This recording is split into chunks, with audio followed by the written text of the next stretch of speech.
Hi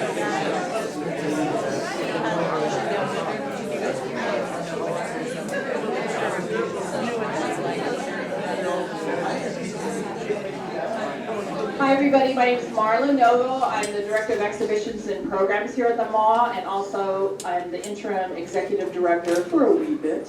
I didn't expect that. Thank you so much. Thank you so much for being here tonight. I know there's so many things to do on an October sunny day in Santa Cruz, so I really appreciate you all being here. Just some housekeeping. How many of you are MAH members? Oh, well, nice. Well, thank you so much. Give a little round of applause for MAH members. And if you are interested in being a MAH member, come talk to me afterwards. And we've got some brochures out there. And really, becoming a MAH member is the best way to keep supporting talks like this and exhibitions and keeping all of our amazing community work going. So we are here tonight to talk about Homage to Antoinette Swan and the Princess of Surf. And I wanted to say that this talk is supported by UCSC's Humanities Institute. We love them, so thank you so much for that support. I want to introduce our fabulous speakers tonight. Jeffrey Dunn is an award-winning historian, 7 books, filmmaker, 12 films, and journalist with extensive experience documenting California culture and history. He is currently co-authoring a book on surfing history with Kim Stoner. Jeff earned a PhD in sociology from UC Santa Cruz, where he served as a lecturer from 1992 to 2007. He has also worked as an affordable housing consultant, director of community television, and editor of numerous periodicals. He volunteers on various nonprofit committees. I gotta take a breath. Okay. Kim Stoner is a veteran surfer, local historian, and Santa Cruz native. He is one of the founders of the Santa Cruz Surfing Museum and a board member of the Santa Cruz Surfing Club Preservation Society. Yes, I love that. He has created surfing exhibitions for numerous museums and is co-writing a book on surfing history with Jeff. It's my honor to introduce Jeffrey Dunn and Kim Stoner.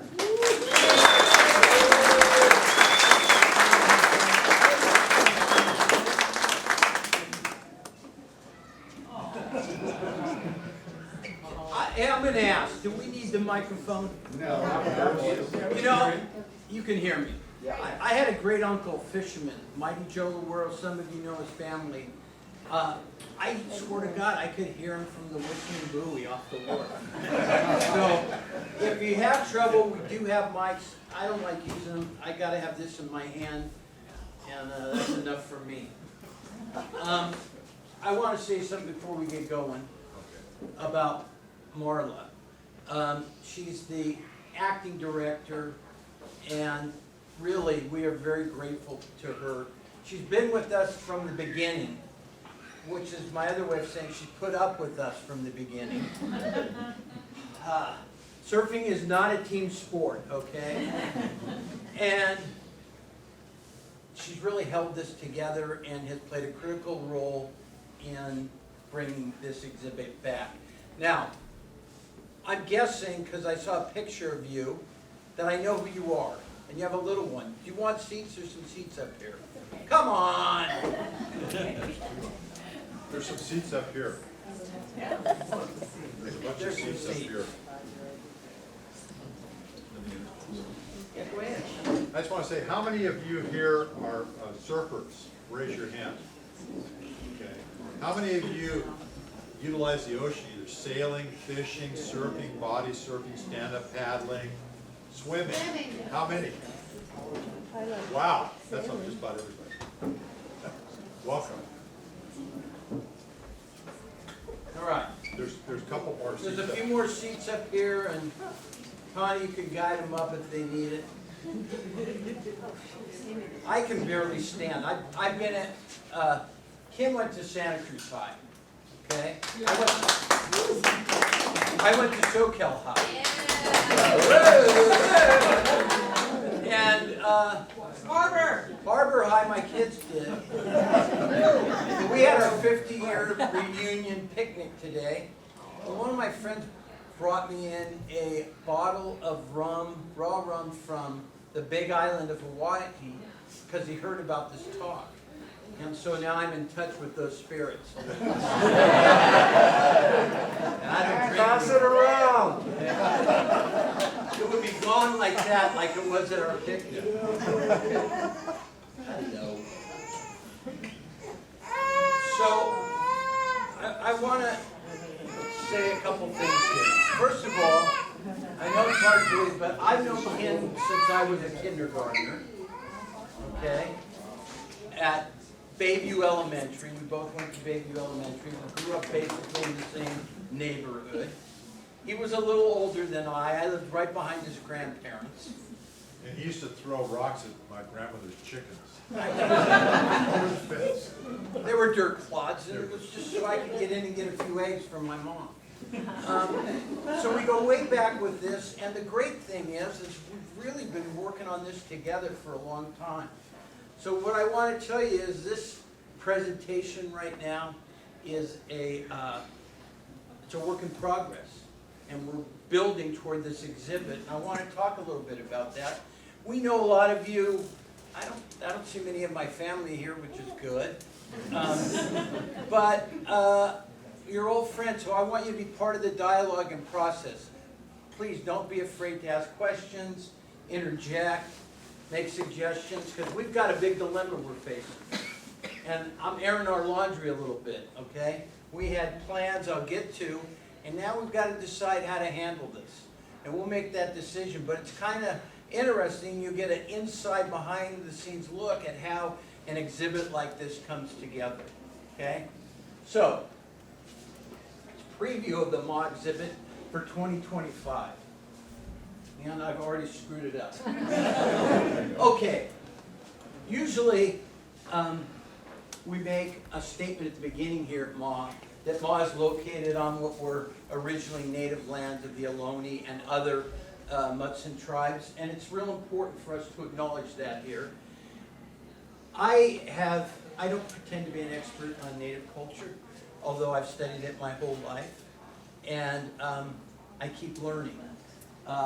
I am an expert, though, on California imagery because I gave up my bad habits for those in my 20s. Well, will you turn that off? And I found this image, and I wanted to show it to Tawny because of her ancestry. This is one of the rare drawings from an explorer artist of native peoples here in California around the turn of the 18th centuries.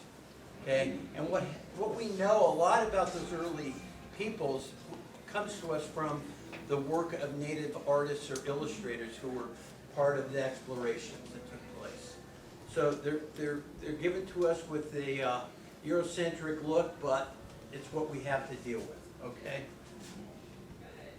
and I think it's important for us to note that the natives here were ocean-going people and engaged in the waters here extensively.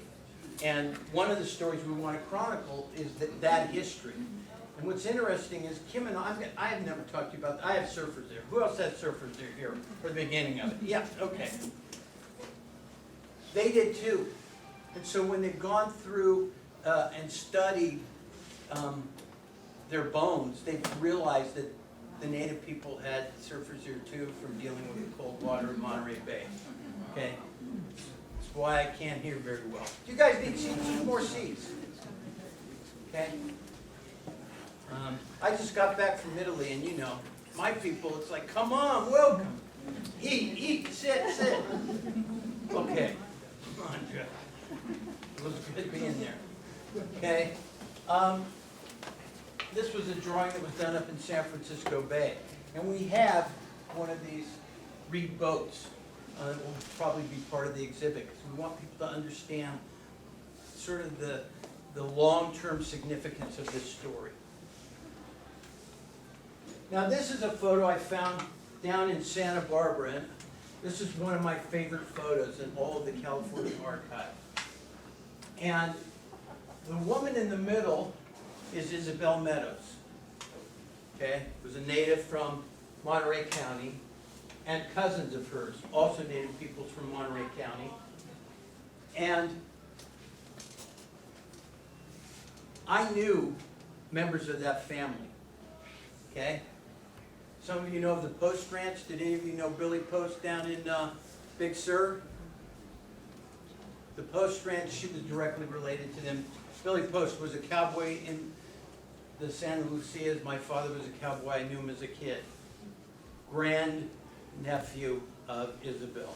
So this history with these people is close to us. It's not so distant. And one of my problems with us looking at that history is it always seems so distant and such a big gap. It's not a big gap. And as I get older, I realize about 70 years, 80, 90 years seemed like a long time when I was in my 20s, but now not looking so long. And I was with a 95-year-old cousin in Italy.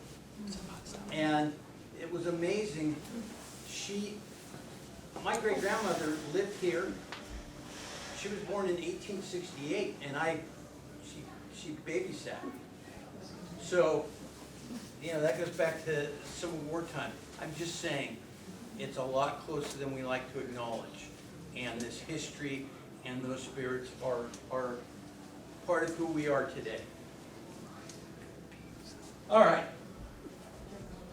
Yes? Do you think that with the internet and things being so at your fingertips, that there's less people, younger people interested in digging in the archives? I do a lot of archival work, and I wonder if that, and we're not gonna have as much archival stuff, you know what I mean? Everything's on the iPhone, everything's in email.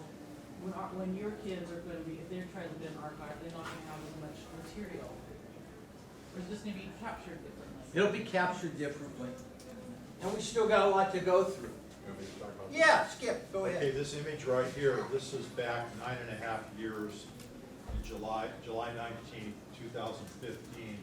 This is one of the early drone photos, and we did a surfing demonstration on Bob Pearson's 13 redwood boards. 2 of them were the replicas of the Hawaiian olos that we had on display here, the photograph coming up later.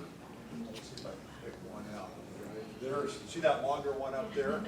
That's me, and this is Bob paddling out to go into the center of the picture.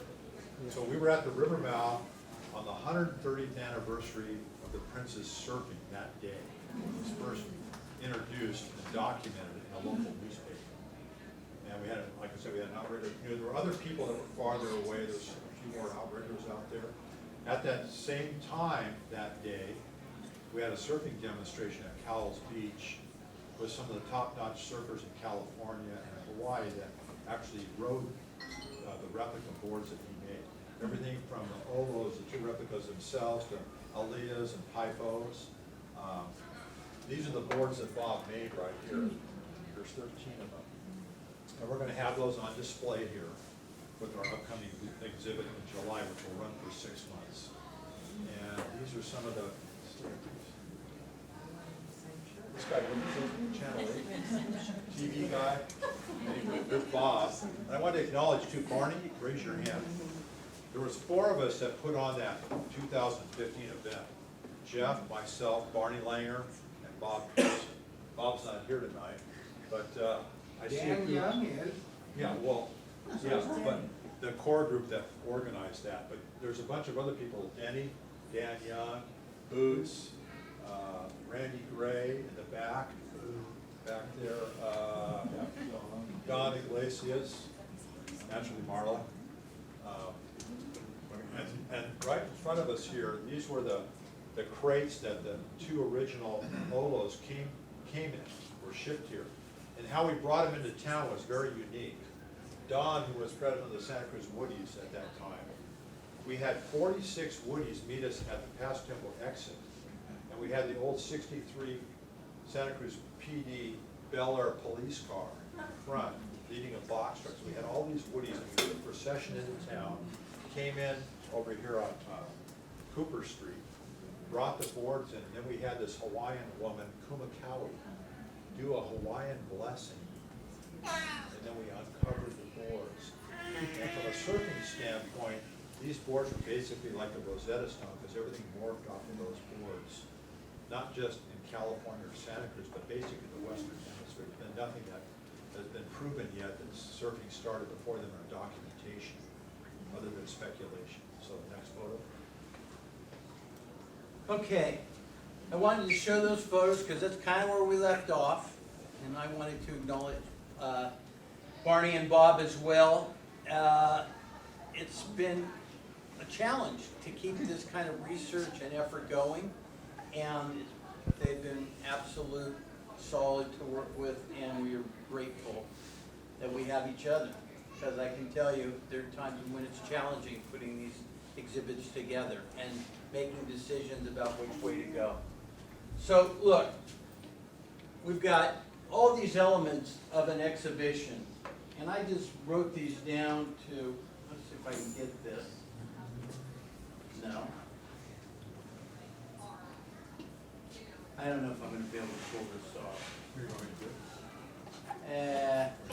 Artifacts. We've got to decide what we're going to bring this time. Last time we had the 2 surfboards that were made here in 1885, discovered in Bishop Museum, and brought them back to Santa Cruz. They're not coming this time. We have the replicas that will be there. And the reason they're not coming this time is we inquired about them about a year ago, and they were already promised to another museum on the East Coast. So that's why we can't get the originals back, but we've got the replicas. And we'll decide how we approach the artifact issue, maybe part of that discussion today. Narrative. We essentially discovered or rediscovered this history. It was buried. No one really knew, salud, no one really knew the history of the surfers and the board and the princes and how they were connected to Santa Cruz, etc. And together over the last 20, 30, 40 years, we pieced it all back together again. And we continue to do that. We make discoveries, sometimes we realize we made mistakes, and we try and correct the narrative. We decide about an audience to approach. Obviously, this story will be bigger in some ways this time, so our regional history is important, a regional audience, statewide audience, national, international, and Pacific Rim audience is very important to us. Okay? So that will be happening. Participants, people who want to get involved can get involved. And then, of course, there's funding. So all of this goes into the behind-the-scenes effort behind the exhibit. And we're in that process now, and we're getting through it. But we just got hit with a couple more challenges, so we'll let you know about those. Okay, these are the 3 princes, and most of you know this story. Pieces that Kim and I wrote are on the internet.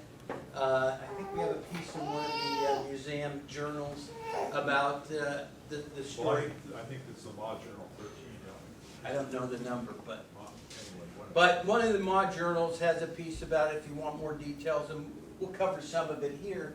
But these are the 3 young men, Jonah, David, and Edward, the 3 princes who were studying at St. Matthew's School in San Mateo, California. Came here first in 1884 and 1885. Stayed pretty much through 1887.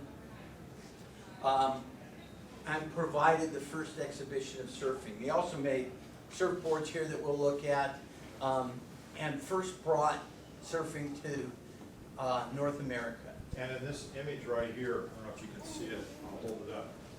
These are the actual Olo boards that were discovered at the Bishop Museum basement. They're coming up. Yeah, oh, that you got it. Yeah. Okay, good. So, 3 critical players in the story. We've got a new photo of them that none of you have seen. This is the first time it's been seen. Marla, have you even seen it? She's left, so she doesn't get to see it. This is the first time we've ever showed this. Kim had these exhibits down at the wharf. Well, what we did, the Santa Cruz Woodies event that happens every third Saturday in June, we set up a surfing, we had 3 pop-up tents, we just do surfboards and exhibits and stuff. And we had actually Antoinette's picture here, the princess picture. And this guy shows up and he goes, I think I have a, he was a collector. I think I have a photograph of the princess. And I go, really? He goes, yeah, they look very similar, and they were tin plates, right? And so. Called tintypes, yeah. Tintypes, yeah. So we were able to come across this, and we think that this is what, Richard Gillian, the cousin? Maybe. Maybe, we're not sure, but it was taken around a similar time when they were at St. Matthew's, so we were able to acquire that one from him. Wasn't cheap, but we were able to get it. So, but we're always discovering things, and Jeff and I have been doing this history for about 40 years, believe it or not. But we're happy to do that, so that's something that's brand new. You can see the size, it's very small in a hand. But we're trying to figure out this backdrop. Okay, if anyone ever sees this backdrop anywhere else, please let us know, let Marla know, because we're trying to figure out where it was taken. Could this be San Francisco? It looks like a backdrop that could have been produced by the artist William Lemus, who did a lot of backdrops here in Santa Cruz along the waterfront. But I haven't been able to ID it yet, and we do have one of the originals now. And the guy who's the collector let us purchase it. Okay, here is now the woman I want to focus on a little bit today, because I do see her as the real linchpin of the story. The three princes have gotten all the press, but really Antoinette Swan is the fascinating woman at the center of this story, who lived here in Santa Cruz, okay, who was the link between the princess and Hawaii, and bringing them here and maintaining a home here. Her house was just 2 blocks down Front Street, Cathcart in front. And she lived here for roughly 50 years and was a well-respected woman in the community, but not a whole lot known about her, and we're piecing that story together now as well, which is fascinating because the Hawaiian Archives has provided some more material on her in the last few months that they've discovered. So that's why when you say discoveries, I'm a kid at heart, man. I love making these finds, and the more you push, the more you find, right? One of the interesting things is, one of the first stories I ever published was when I was 21 or 2, was about the hanging of 2 Californios on the Water Street Bridge in the 1870s. And we still find stuff out about that story. It still comes back to life, and it's still very relevant, okay? So I just think it will keep coming back. Anyway, her nickname Oconee was what people in Santa Cruz called her. And I've now realized that references to letters to Oconee are obviously to her. So it's kind of a neat story. This photo was taken in Santa Cruz. I found it in Honolulu in the Hawaiian National Archives. Along with this photo. Another tintype. And the kids in the family had covered it all with pencil. But anyway, another shot of her here in Santa Cruz by a local photographer. So, And basically, she was the chamberlain for Queen Liliuokalani in Hawaii at that time. And through further research, we figured out that she basically has Hawaiian blood. There's an interrelation there with the princess and the royal family. which they tried to hide in her obit, which is interesting. I don't want to make a huge point of this right now, but I don't want to duck it. And it's up, there's a debate to be had. But really, Santa Cruz during the 1800s was a very difficult place for people of color across the board. Anyone who was not part of the northern, Western European mainstream was ostracized and sometimes viciously attacked, etc. It's another history. I'm going to go at it soon, and it's part of her story here too, okay? And there are other reasons that the family was ostracized, okay? Now, this was her father. Okay? Don Francisco de Marin was a Spaniard, a Spanish explorer who went to the Hawaiian Islands in the 1700s. And you see this book? This is a fascinating story. The author, Ross H. Gast. I found an article about him in the Santa Cruz Sentinel from the 1940s when he came here to Santa Cruz to find the notes of Francisco de Marin. And he found him here in Santa Cruz. And we are now going to reap the benefits of that with the upcoming exhibition. I think he had 27 kids. She was the last one. Yeah, she was the youngest. She was the youngest. How many different women? I don't know.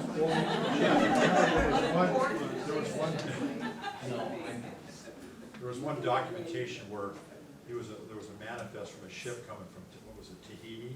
Well, that was someone else. Oh, that's right, you're right. That's Lemon Swan. I think 9 different wives.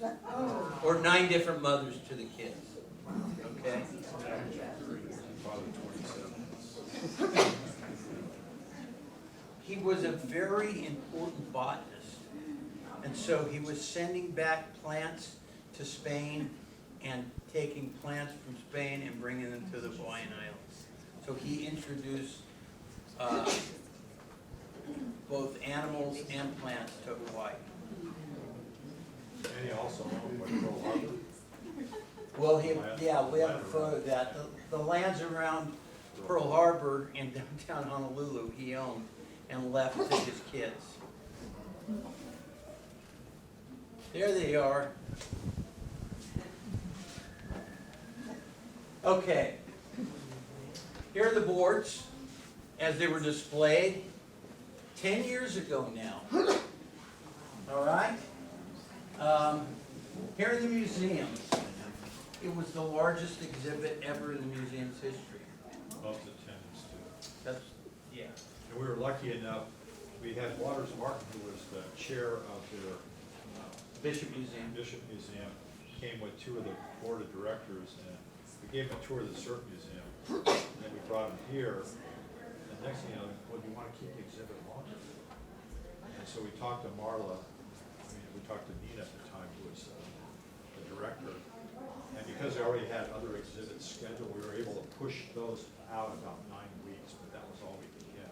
We were fortunate enough to have an extension because of the volume of people that were coming through. And these boards were so sacred that we were only allowed to touch them wearing gloves. They wanted to get fingerprints on them. Because when we had these boards brought over, we had to have them conserved, which was kind of a little bit of work done on it.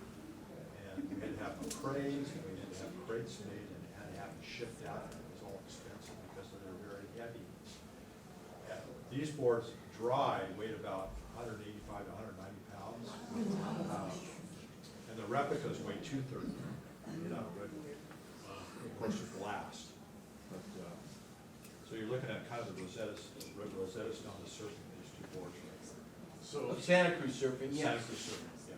so they're just planks, no fins or anything? No, fins. their designs were without fins. Yeah, they're just a little under 18 feet. One's 17, I think, 6 17, 8.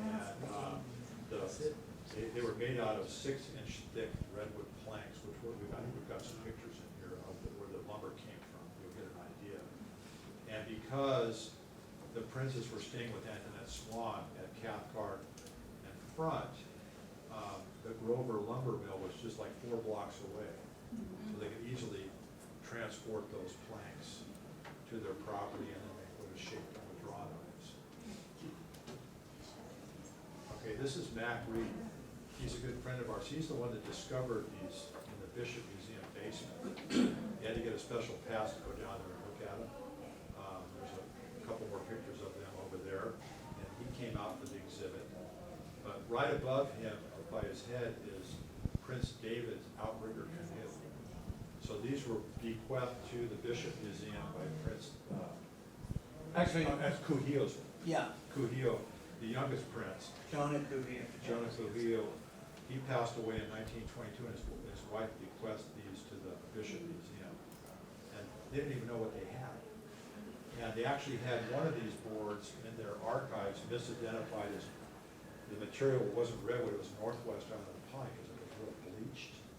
So I, at the request of Christian Zambuca, got a sliver, well, actually got a block of redwood from the fire that was up in Swan in 2009 with bark on it. Had that shipped to the Bishop Museum, and through their botany department, we got permission from the bishop to take a sliver out of one of that board, and they analyzed it. No, you're right, it's redwood, which is the bleach from the salt from use over and over. So they relabeled it, just as a tidbit of information. And it's kind of fascinating. You guys want to make room? There's a couple more seats. Come on in. There's 2 seats up here, if anybody wants them. There are a couple over here. Okay, you okay? All right, just note, we got a few more. It's fascinating. And I'll talk a little bit about this. Really, there's a lot about Santa Cruz County history we don't know, but there's a whole lot about surfing history that we don't know.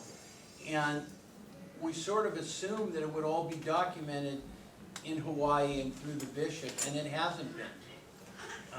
They really didn't know the history, nothing about the princes. So I think our goal is to bring this exhibit to Honolulu. Okay? And they want it to go. So that'll be great. You know, it's funny, I just came back from the town in Italy. All the Italian families, fishing families in Santa Cruz are from my family, Riva Tregoso, which is on the Italian coast southeast of Genoa. And they all came in a period of about 40 years between 1880 and 1920. And if you went to Santa Cruz High, you went to school with some of the kids. And they know a lot about our history that we don't know here, and we know a lot about their history that they don't know about there.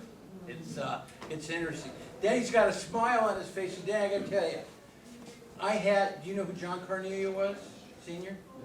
John Carnea over there felt open to tell me stories about families here that he never would have told me here. That was just the way that life works, right? And I discovered that our concept of what were Portuguese long lines, the big baskets that they used to fish with here, there's one upstairs in the permanent exhibit. Everyone thought they came from Portuguese fishermen. I found photos of those in Riva Tregoso and in the region from the 1850s. So they were really used there before they came here. Another shot of the boards. It was, go back to that previous, just a short piece on this. So once the unveiling was done downstairs, we brought the boards upstairs. Everybody went to lunch, except Bob and I. We were calipering these boards so we could make replicas. It was like a holy moment when they were unveiled. It just was, You can see the took all our breath away. Did you have little cameras on your shoe? No. Go down and tie it? No. Another shot of the surfers and all the replicas that Bob made. Yeah, this was right before the demonstration at Cowles. And we'll be doing that again Yeah. with more. Okay, this is one of the earliest images. It's in Lahaina in the 1700s of quote-unquote wave riding in the islands. And as you can see, there's no one prone on any of these boards, but they were a nautical people. And I have a friend in Hawaii now, an academic anthropologist, who's studying the history of surfing.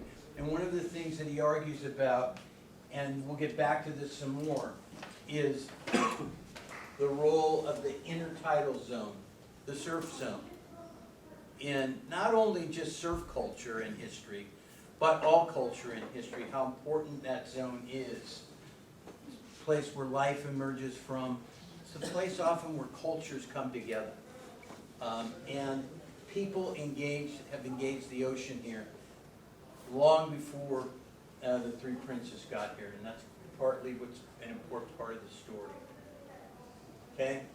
Shot of Santa Cruz, 1860s. I don't, you can see where we are here in the important zone. One interesting, see how the river bends here? Okay, this is where Front Street ended at Soquel. What they did was they realigned the river and they extended Front Street down to intersect with Pacific later on. Okay, The old but this is where the Swan House was, right here, with the river in their backyard. So the way for them to get down to the beach was Drop the boards in the river and paddle make down. their way. One of the things that fascinated me when I first found this, and this is in the Bancroft, and there are copies of it around. If you look closely, you see this surf line out here at the river mouth. Those are people swimming and body surfing in this intertidal zone. Okay? Santa Cruzans were engaging them long before the Princess got here again. And this right here, I found photos of these. These were little carriages where people would change into their bathing suits. Okay? And they're a very important part of beach culture everywhere, even in Europe at the time. And Santa Cruz had these various rigs that would go down to the beach so people could change. But here's the close-up. And you see Santa Cruz engaged in the surf well before the Princess. The water, the territory was claimed. Santa Cruz, 1885, the waterfront, you see the emergence of the boardwalk area. This is called the Railroad Wharf. It came out of about where Cal Surf Shop is today. Another shot, more activity. What I like is, see the Surf Best paper? Back in those days, there was 3 newspapers, right? And one was called the Santa Cruz Surf, which is very interesting. Well, it's why it was Santa Cruz in part was known as Surf City. City of the surf. Okay? Long before they even thought about it down south. You see the river mouth down there? This is an old trolley car line that ran between Santa Cruz and Capitola. And the railroad. And the railroad to the Southern Pacific.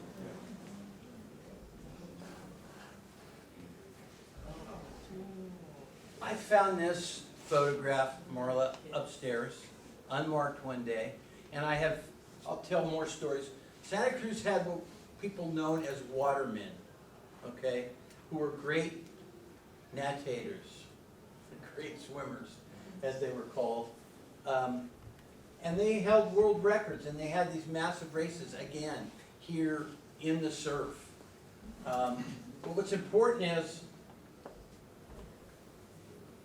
oh crap. You look at the age of these kids. I'll give you my excuse. Do I want to give you my excuse? No. I had gallons of chemo. Is that my daughter? Hi, Dad. Hi, Tess.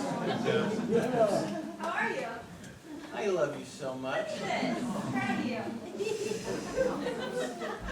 We live together.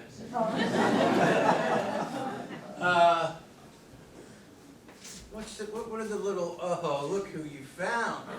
Okay, what's the program down there for kids now? Junior guards. These are the junior guards of their day. Seriously, and this guy was the guy who taught swimming to all these kids, and he was a world famous swimmer. So again, we have this community engaged in the intertidal zone, in the surf zone. And notice their bathing attire. Quite different. Didn't you have one of those, Skip? No, I wasn't with this part here. Okay, and you see the rope, okay? Surf rope that we had all along the beaches here. And were an important part of the culture and the physical presence along the surf. Single line going out. And interestingly enough, just to elaborate on that, my folks had a restaurant on the boardwalk in the 50s and 60s up until early 70s. And each lifeguard tower had a rope line going out with a telephone pole. And at the end of that rope line was a float. So you could, if you didn't know how to swim, you could inch your way out on the rope and you could climb up on it. And it was maybe the size of 4 of these tables put together Yeah. to float.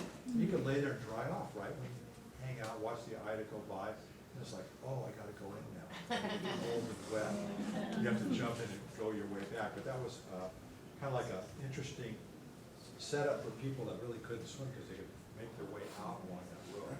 Just to share that. What's the road tie? Well, you'll see, right here. But you see what they're tied to here, and then they're linked to a raft out in the ocean, see? Yeah. Sometimes anchors, sometimes the raft. And when we were kids, there was a couple of the rafts out there, and we would swim out in the sun, and they'd often were covered with seagull on them. So you didn't want to stay too long. Well, you see how people back, this is from 1889, A.I. Keller. He did this portrait for one of the East Coast magazines. He did 2 of them. And it wasn't just bathing suits. It was families coming down there, again, claiming that territory. It was not a foreign territory. It was a safe space for the princes to enter when they got here in the 1880s. Again, the shot of Antoinette Swan. Kim was talking about the family land in Honolulu that they own. This is a picture of part of the land right under Diamond Head. This was of their little plantation there. Canal. Yeah. Go for it. All right. This is kind of my, is he my favorite guy? I don't know. I'm fascinated by Lyman Swan, and it is and Marla will appreciate this story. We all knew that there was someone last name Swan who was linked to this prince's story here in Santa Cruz, but we had no idea who they were, how they got here, what their roots were. And I went back to the Hawaiian archive and looked up the name over there just to see. And I found a warrant for his arrest in 1855. And I actually told Stan Stevens about it, the late Stan Stevens, who was one of our mentor historians here. He said it can't be Lyman. Lyman was a member of the Pioneer Club here in Santa Cruz and was one of the first guys to sign the document of the I think he was people. the ninth one. Ninth, yeah. And it couldn't have been him. He was this very straight figure in Santa Cruz history, business owner. A baker. He was a baker. And the more I looked into the story, the more I realized, whoa, this guy was a New Englander. This is the age of Moby Dick. How many have read Moby Dick? Well, okay. Go back and check it out again. It's a fascinating tale. It's a big commitment. I read it all the time. It's a bad habit. Another one of my many bad habits. Puts me to sleep at night sometimes. But I'm fascinated by all the stories and the psychological portraits in it. Okay? This is the era he came from. And of course, Moby Dick ends in Hawaii in the middle of the Pacific. And this is the era that he came out of, the era of Moby Dick. And they created a chandlery store in Honolulu. And they were responsible for booking these major ships from Honolulu to San Francisco back to New England. And I guess I've seen their books. They were losing money and they had to figure out a way to make money, and it was pretty easy to just forge a shipment document, okay? So that's what they did. This is what I found. This is the first copy of the warrant, and then I found the actual warrant back there. He had a partner named Clifford, and persons knowing the whereabouts of the two men were requested to contact attorney solicitor with instructions to take legal steps to secure the property of Swan and Clifford. $5,000 reward was issued for them. He was eventually captured in San Francisco. Swan was.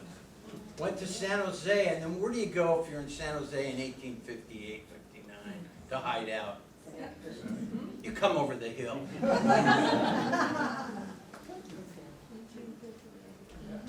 There's no railroad. The only thing happening are ships. There's no telegraph. You could come over here and hide, okay? I'm looking at this room. We've got a lot of bad boys in this room, descendants of those people. And I'm just saying, he got away with it. No one ever found out until I found that. And the funny part of the story with Stan was, he lived about 3 doors down from Jim Houston. Great Santa Cruz writer and historian, and also someone studied and researched Hawaii a lot. I told him the story about Lyman Swan. He put his arm around me and he said, Jeff, when you do Hawaiian history, there's always a little larceny in the story. And he just, larceny in the story. And, you know, it's kind of like today, corruption prevails. And it did in Hawaii at that time. Now, I found something today that I wanted to show Bob, but I'll show Barney and Cam and everyone else here that's very cool. This is from a log of the Hawaiian Annual, and someone who went through the history. Each year they would find something of note. In 1852, the first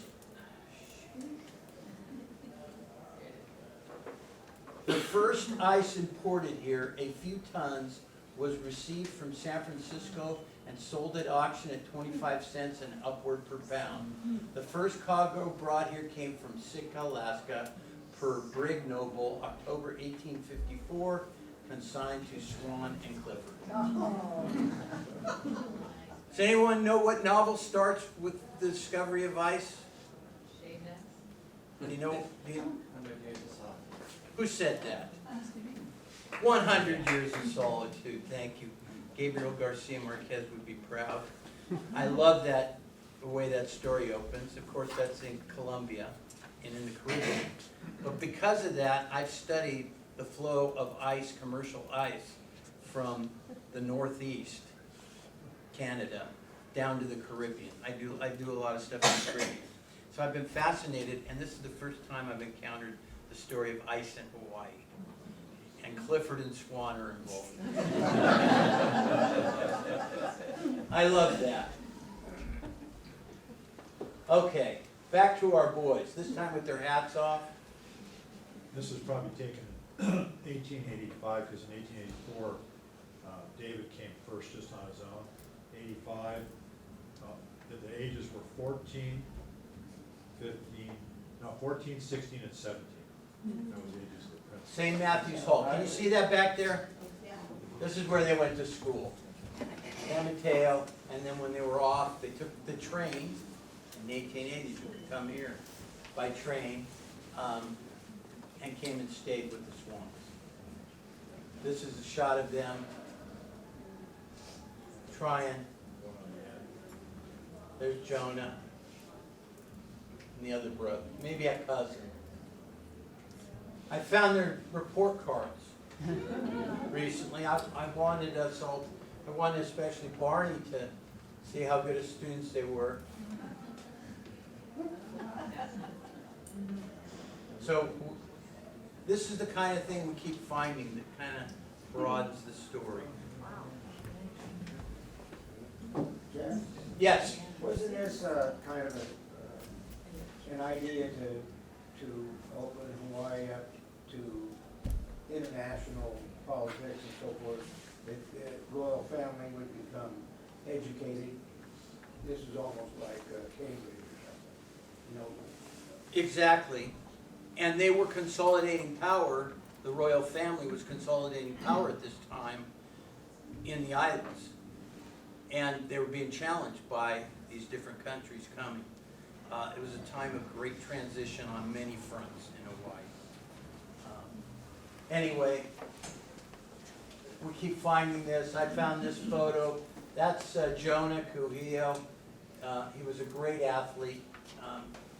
He was on the bicycling team in Honolulu. This picture here is taken up just above Brookdale in the Santa Rosa Valley. It shows how they were logging redwood back in the day with ox teams, and they had skid logs, as you can see on the bottom, so they could drag, and they would put oil on them, so they would slide. And there were times when those logs got out of control. How many of you hike up in the Santa Cruz Mountain? Okay, I love going up there. I was blessed. I grew up on Cherryville, up toward Kennelly Camp. Okay, as a kid, and I lived back in those mountains. They were all clear cut, with very rare exception in the 1800s and early 1900s. All clear cut. Hard to believe, but yes, true. And this,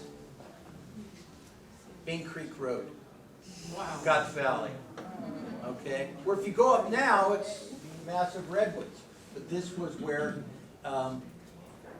this is where one of the lumber yards was located. And you see the size of the timber that are coming out of it.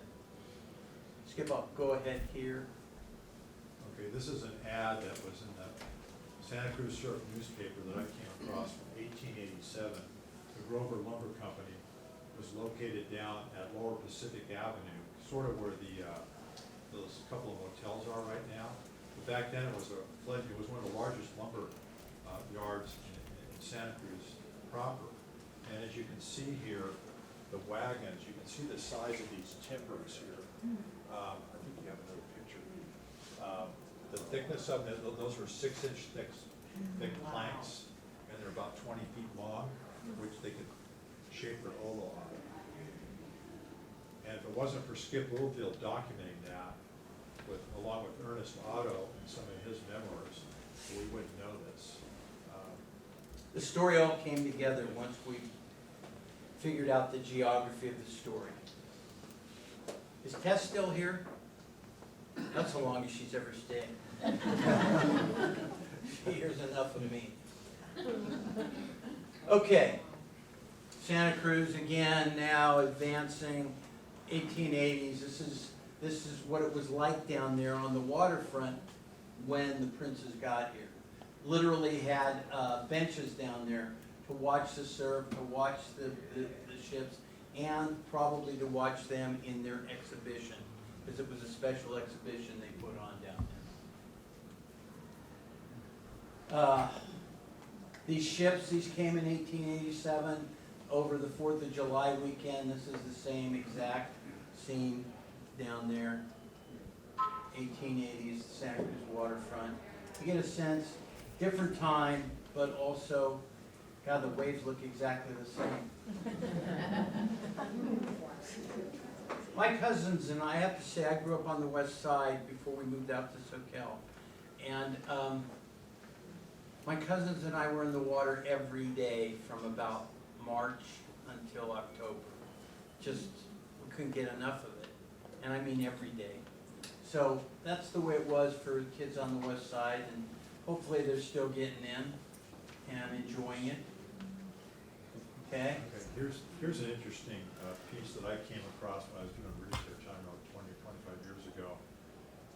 This is the day before, this was written about the day before the princes surfed. The newspaper, that date, July 19th, is the day the princes surfed, but the day before, 3 of the biggest breakers of the season came rolling in Saturday morning. So that tells us there was a good-sized swell at the river mouth. That's why they were out surfing.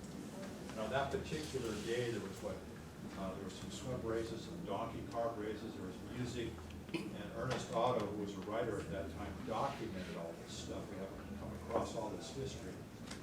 And it just gets into different things here. A boy was dashed against a buoy with so much force as to bruise his legs. When the third breaker rolled in, I thought I was gone, but felt a grip on the collar that almost pulled the shirt off my back. So he was very descriptive on what happened with the folks that were in the water at that time due to the large swell. It would have been a south swell coming and hitting the beach, which is a lot stronger. Oh, yeah, Ron?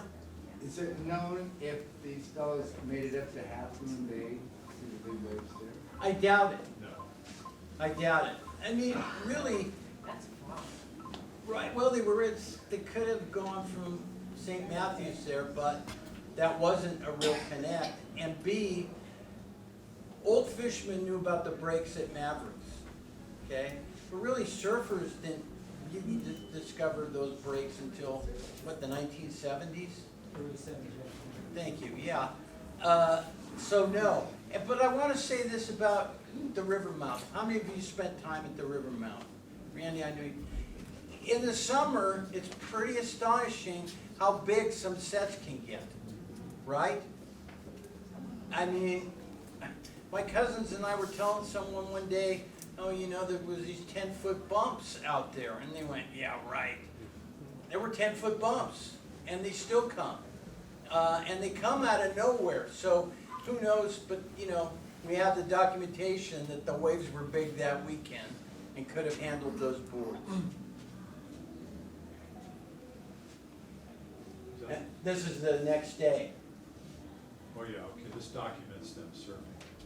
The young Hawaiian princes were in the water, enjoying it hugely and giving interesting exhibitions of surfboard swimming as practice in their native islands. That's what they called it back in the day.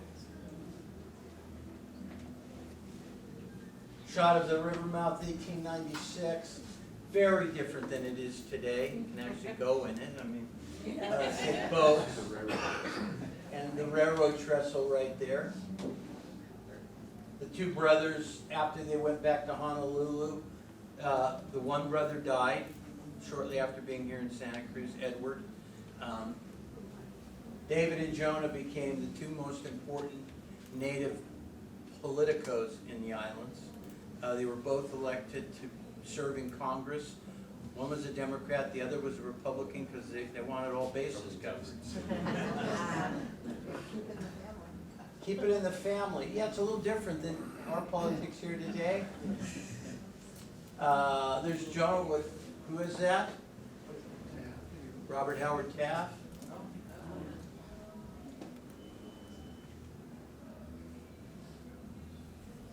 This is back at the palace, and that's the king and queen, and there's a coney, Antoinette. As Kim mentioned, she was extremely close to the family, and they brought her over to the islands whenever they were in need of her services, her care, everything she provided. She was like the rock of the family here in Santa Cruz and the rock of the royal family in Honolulu. Fascinating story. The title was Chamberlain, and I had seen it transcribed as chambermaid, okay? And it's referred to that way sometimes, but she was the chamberlain. She handled all official interactions of the royals. And then, of course, in the late 1890s, the annexation of Hawaii takes place. And they are arrested, and Jonah is sent to prison. Prison guard right here. And none too happy about it. And we want to explore that story a little more this time too, because I think it's fascinating how this annexation takes place. So they've claimed their role as in the Hawaiian kingdom and the legitimate government of Hawaii, and the U.S. annexes it. Okay? Yet another act of colonialism by the U.S. Jonah there, and in his official role later in his life. There he is in Washington, D.C. when he's serving in Congress. I have to say he's one of my heroes, okay? Fascinating guy. In addition to, of course, being here and surfing, a great athlete on many fronts. But he also loved Hawaiian culture enough to save it. And his aunt, Bernice Bishop, was at the Bishop Museum, founded the Bishop Museum, and so began the process of giving these artifacts to the museum. Okay? Okay, this is the princess. Abigail. Yeah, this is their cousin. Right. And when Prince Edward passed away, after they spent 84, 85, 86, 87 in Santa Cruz, the King and Queen sent them on to Great Britain to further their education.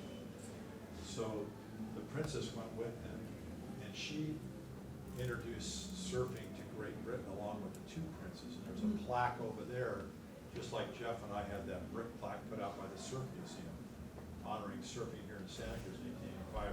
The royal family paid for a plaque to be put in Britain. There's one there in Brighton Beach. Like Brighton, Yeah, right. surfing in Brighton, Yeah. that is crazy. Yeah. Oh, This is is it? right here. This is it right here. There it is. This is There's no the breaking school on right it. there. Occasionally there's a swell. And we have it documented too. There was a letter in the Bishop Museum archives for them writing back, and they mentioned that they actually took their tutors surfing. And we're not sure what their boards were made of there, but we figured they probably had a boat builder make their boards for them, or got them the lumber.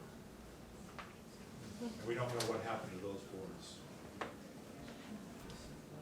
This is back here in Santa Cruz, the Free Museum, down at the beach. As you can see, start to develop more engagement with the break here, the surf break. Women were encouraged to learn to swim and compete in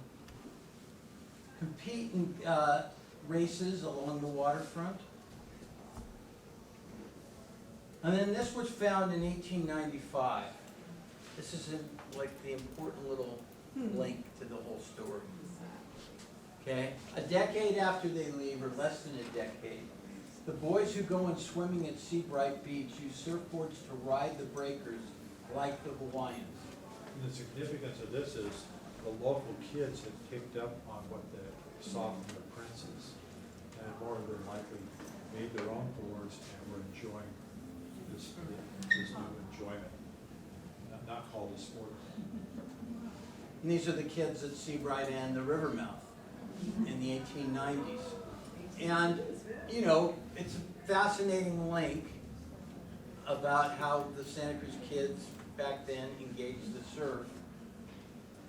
And I'm a sports nut. I did a book on sports in Santa Cruz, Another Bad Habit. This was one of Santa Cruz's first football teams, and it won the regional championship. This guy right here was a fascinating character. He became a world famous swimmer. He grew up over in Branson 40, a lot in Seabright.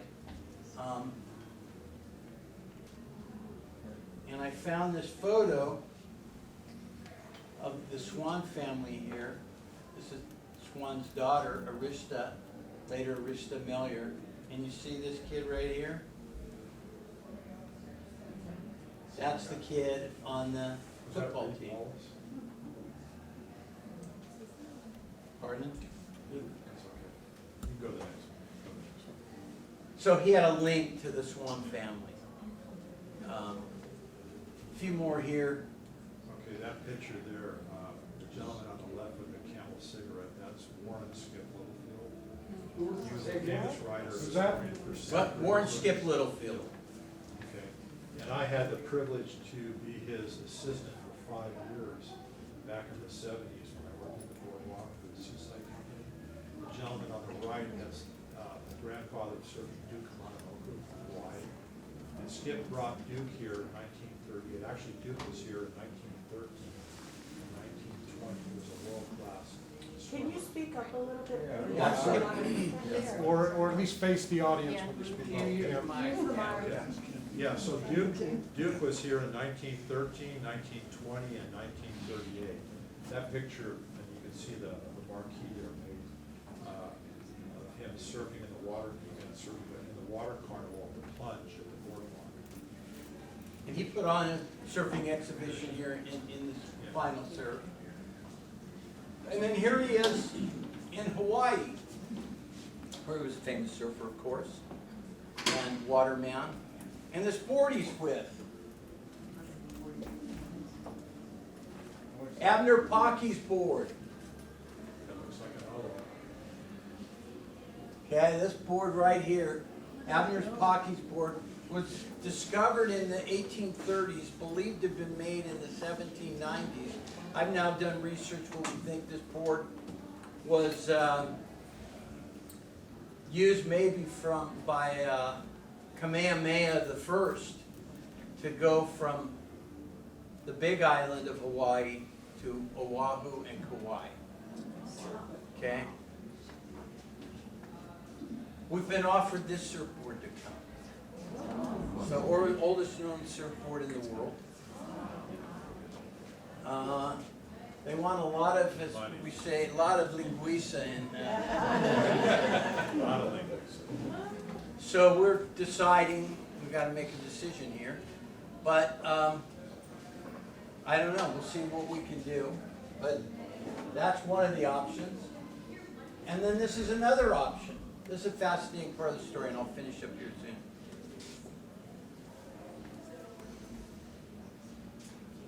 This was found, this is in Hawaii right now. It belonged to Francisco Marin,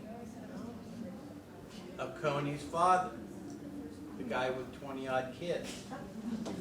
So it went from Spain to Hawaii, back to Santa Cruz, and back to Hawaii.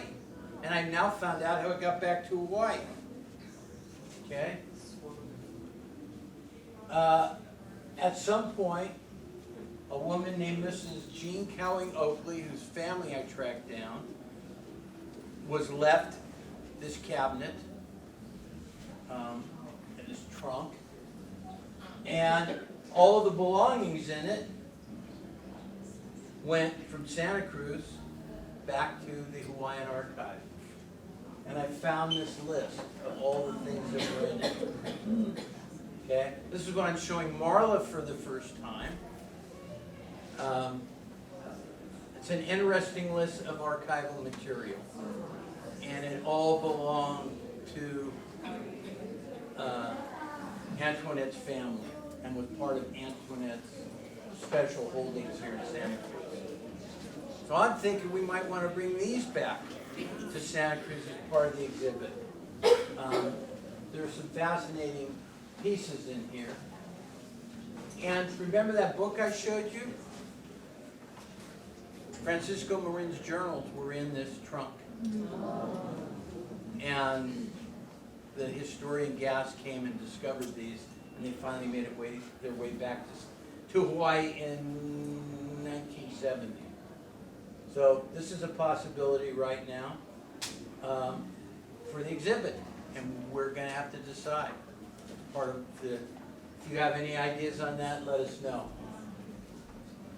Ernest Otto on the left, who was the historian who documented them that very first day in the 1880s. He lived to 1955, and he spent every day of his life on the waterfront documenting waterfront comings and goings. That's my Aunt Betty on the right. That's a big octopus. I want to show you this. This is a photo my dad took of the river mouth and what it looked like from Seabright Beach, looking back toward the wharf. The warehouse at the end of the wharf was there because it was a shipping pier when it was built. Okay? And that was on there when we were kids. Came down in 1962, 63. But you get a sense of the different break at Rivermouth then than now, before the coming of the yacht harbor. Our, That's a copy of our poster flyer that we had back almost 10 years ago. It's coming in July. it's gonna be bigger this time around. We have Pacific Island groups from all over the Bay Area who are gonna participate in it this time. So they did last time too, but Now, I'll share one quick story. Everybody can hear me okay now? That particular morning of that picture there, the ocean was a turquoise color, and there was thunder and lightning out in the ocean. So I leave my house, I'm walking down towards Westport, go down the stairs, the tide was kind of low, and I'm walking down towards the Dream Inn on Cal's Beach, and I hear this thunder coming from the land. Speak up a little bit, Kim. I hear this thunder coming from the land. And what it was we had asked 3 Polynesian motorcycle clubs to join us for this event, and they were all coming in on their Harleys. So they were part of this. They were so honored that we were recognizing their Hawaiian ancestry that they volunteered to carry those olos down to the roof for us, for the padlock. And they hung out with us, and they were part of the luau, and they said, if there's ever anything you need us for again, please let us know. And we're gonna be in contact with them for our upcoming event. What's the date of the upcoming event? Marla, what's the date? Well, the exhibition here at the MAH opens July 19th, the 140th anniversary of Cruz's absurd coming here. And that's it's gonna- Friday. It's a Friday. Okay, so Saturday, Yeah, Saturday we'll do that. and then, it goes for 6 months, so we'll be here for 6 months, the exhibition. That's next year. Next Yes. year, 2025. Yeah. hopefully we're still around. Kim, 10 years later.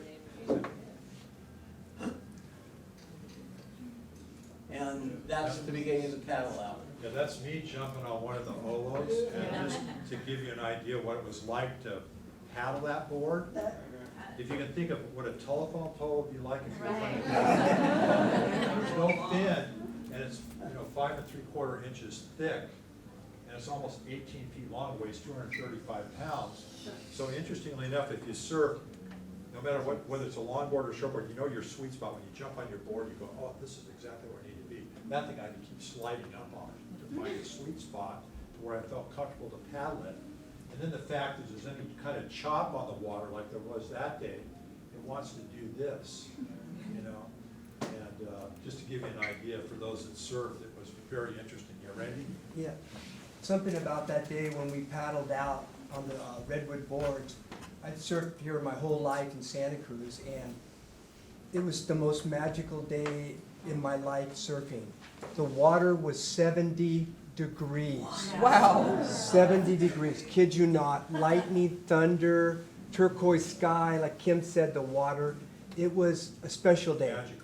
It was a magical, special day that day. It was just, It was almost like there was the mana from the princess. oh yeah, The mana, the spirit yeah. was there, because we were representing them, honoring them.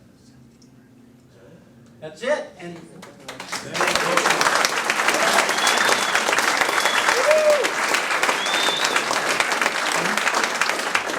Questions from you folks? it's a work in progress.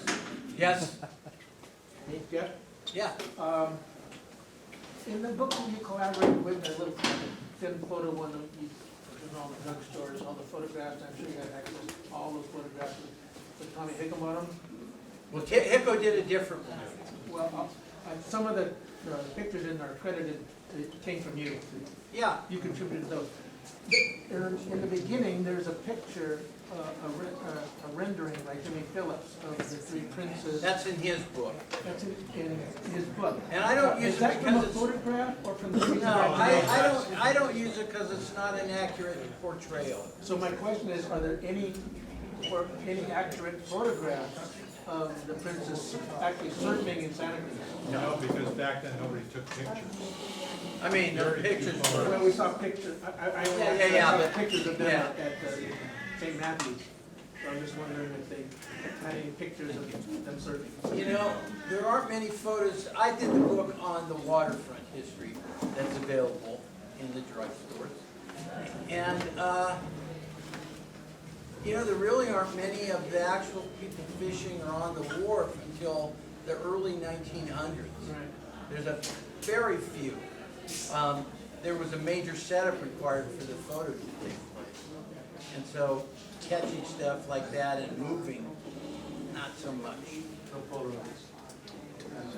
We wish there was. Oh, Dan? How did Edward die? Scarlet fever.